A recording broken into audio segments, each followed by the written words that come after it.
Hi there, my name is Dennis Rodgers. I'm a professor of international development studies at the University of Amsterdam, although I should probably say that I'm an urban anthropologist by training. This is a video abstract for my Theory, Culture and Society article, Critique of Urban Violence, Bismarckian Transformations in Managua, Nicaragua,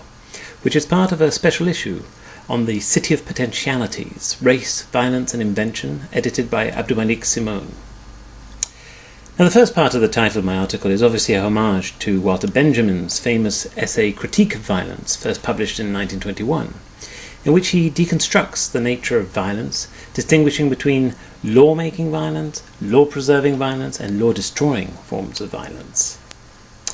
I draw on Benjamin's framework as a means of challenging the predominant conception of urban violence, which tends to conceive it as a singular and fundamentally destructive phenomenon that is naturally associated with the inherently unruly, unsettling and disorderly spaces that urban contexts are widely perceived to be.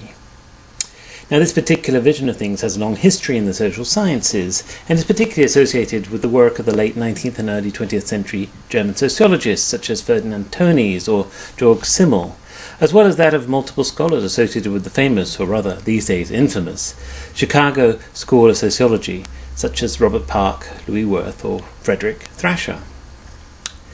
Now, the subtitle of my article, Bismarckian Transformations in Managua, Nicaragua, is admittedly a little bit more cryptic, and refers to the life trajectory of a gang member turned drug dealer turned property entrepreneur who lives in Barrio Luis Fernor Hernandez, a poor neighbourhood in Managua, Nicaragua, where I have been carrying out longitudinal ethnographic research on gang dynamics for the past 20 years. Now, for obvious reasons, I must protect this individual's anonymity, and so Bismarck is a pseudonym, one which I should add he chose for himself. It's actually quite a common Nicaraguan name, most likely a legacy of late 19th century German Moravian missionaries to Nicaragua, who also left the country with an excellent Pilsner-style beer. And furthermore, the name Bismarck also has certain connotations which are quite similar to the real name of the person in question, so it's actually quite an appropriate pseudonym, one could say. Now, I have known Bismarck for almost 20 years now, and he has been a key informant in my ongoing study of gang dynamics in Nicaragua. As I describe in the article, he was a happy-go-lucky 16-year-old gang member when I first met him in 1996, subsequently graduating, so to speak, to becoming a drug dealer around the turn of the century, before getting out of the drugs trade, partly at my urgings, around 2006 and investing his money in property,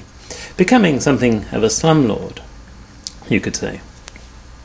Now, Bismarck is quite obviously a rather exceptional person, but at the same time, as you will see if you read the article, in many ways his trajectory highlights extremely well how different forms of urban violence interrelate with each other over time, how they shape an individual's urban experience and environment.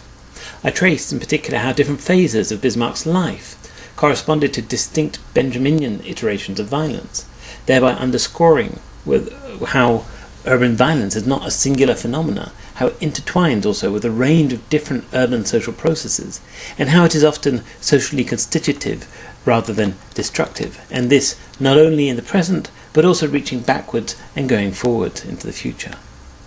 To this extent, Bismarck's life history highlights how the key question to ask about urban violence is less to what extent violence is a hallmark of urban context or not, but rather how it is that different articulations of violence emerge in cities, and why it is that these different articulations can play such contrasting roles in the constitution of urban life, and ultimately, what is the central position of violence in urban life.